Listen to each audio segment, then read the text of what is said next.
सभी को राम राम। हरे कृष्ण। खोए हुए आनंद की पुनः प्राप्ति।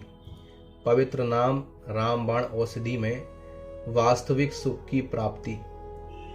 प्रत्येक व्यक्ति वास्तविक एवं चिरस्थायी सुख की कामना करता है, लेकिन चूंकि भौतिक सुख मर्यादित एवं क्षणिक होता है, अतः इसकी तुलना रेगिस्तान में जल की एक छोटी बूंद से की जाती है।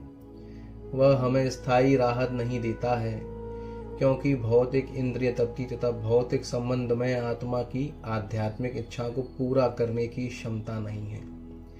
किंतु हरे कृष्ण का जप पूर्ण संतोष देता है, क्योंकि यह हमें भगवान एवं उनकी दिव्य आनंददायिनी शक्ति के प्रत्यक्ष संपर्क में रख देता है।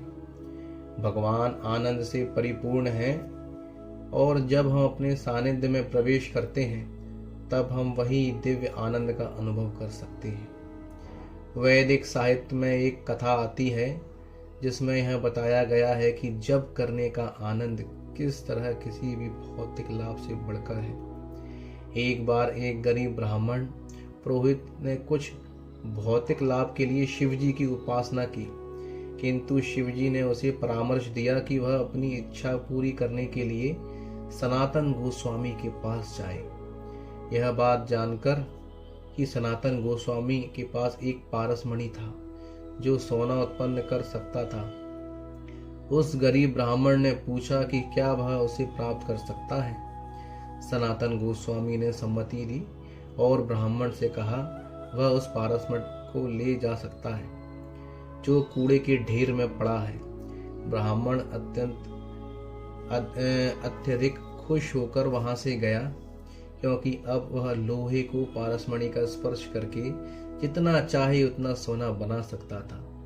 किंतु बाद में उसने सोचा, यदि पारसमणि सबसे अच्छा वरदान है तो सनातन गोस्वामी ने उसे कूड़े के ढेर में क्यों रखा था।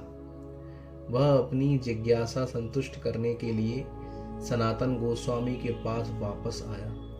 तब सनातन गोस्वामी ने उसे कहा कि वास्तव में यह सर्वश्रेष्ठ वरदान नहीं है, किंतु क्या तुम मेरे पास से सर्वश्रेष्ठ वरदान लेने के लिए तैयार हो। उस गरीब ब्राह्मण ने कहा, हाँ, मैं आपके पास सर्वश्रेष्ठ वरदान लेने के लिए ही आया हूँ।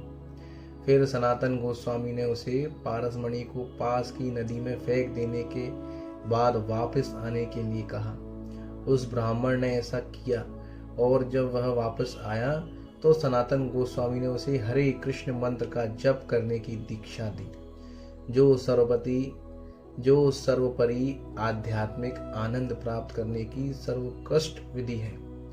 बोलिए जय श्री राम। हरे कृष्ण।